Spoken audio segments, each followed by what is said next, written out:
It has been a week since the tragic warehouse explosion in Beirut that killed 200 people and forced hundreds of thousands out of their homes. And now, for the residents of that city, grief is turning into rage.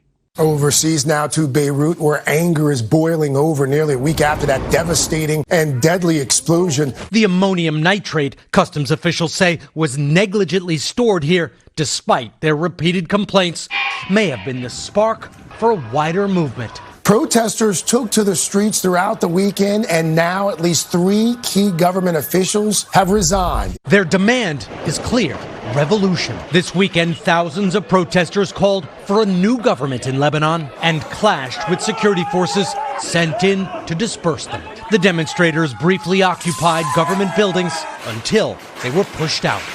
Yeah. After discovering that government officials repeatedly ignored warnings about the chemicals that caused that massive explosion, the people of Lebanon have taken to the streets.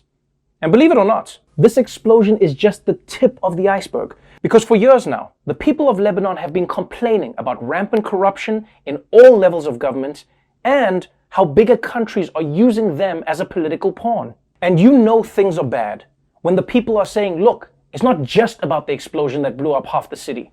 But Lebanon is yet another example of this larger pattern that's happening around the world. A pattern of countries having to deal with multiple major crises at one time.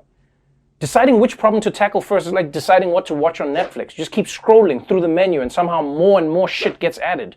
Oh, I could have sworn that STD Island wasn't on this list 10 minutes ago.